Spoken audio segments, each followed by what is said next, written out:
Assalamualaikum, saya bersama dengan salah seorang penyampai cuaca di Met Malaysia, Dr. Nasihah Syamil. Nasihah. First time bertemu dengan beliau. Gitu. Saya ada satu soalan, Doktor. Sila. Pernah tak kalau macam Doktor menyampaikan ramalan cuaca, tiba-tiba tak tally dengan situasi cuaca yang sebenar? Pernah berlaku tak? Okey. Angkat sikit mic. Masa saya lah, sepanjang saya menyampai, setakat ni tak pernah lagilah berlaku tak tally sebab kami gunakan radar tu memang radar semasa.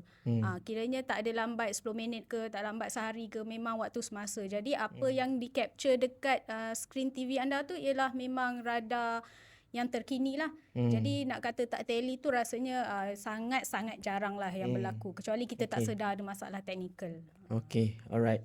Tapi saya ada nampak juga beberapa komen. Saya lupa apa nama username dia, tapi komen dia berbunyi lebih kurang macam ni lah. Tengok dekat cuaca tadi, bagi tahu panas terik. Tapi dekat kawasan dia tak panas terik pun, just mendung macam tu. So apa pendapat doktor mengenai komen daripada netizen? Dia ada bagi tahu ke kawasan dia kat mana? Tak ada, secara general. Okay. Itu pun saya pening juga tu. Saya tak cakap Sebab kawasan ni. Satunya kalau kawasan dia area KL Selangor ataupun kawasan yang banyak bangunan, efek cuaca tu dia tak datang daripada angin sangatlah.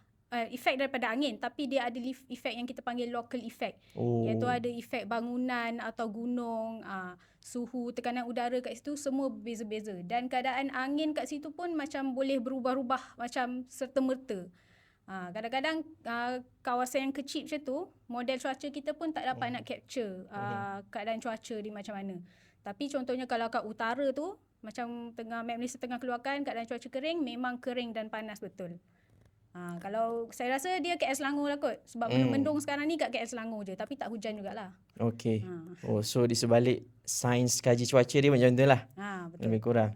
Maknanya mempengaruhi juga bangunan-bangunan tu semua. Ya betul. Kita panggil kesan lokal. Kesan lokal. Memang ayat jargon dia tu. Local effect macam local tu lah. effect. Kita belajar sains lah. Ini art berat ni guys. Okey lah. Saya tak tanya banyak soalan. Tak tanya soalan dah. Berat sangat ni je. Local effect. Local effect dia dari segi cuaca lah. Local effect ni banyak dari kesan pada benda lain juga. Tapi ada juga kesan pada cuaca. Okay, faham. Alright. Sebelum sakit kepala effect datang, kita stop dulu video ni. Baik, thank you doktor.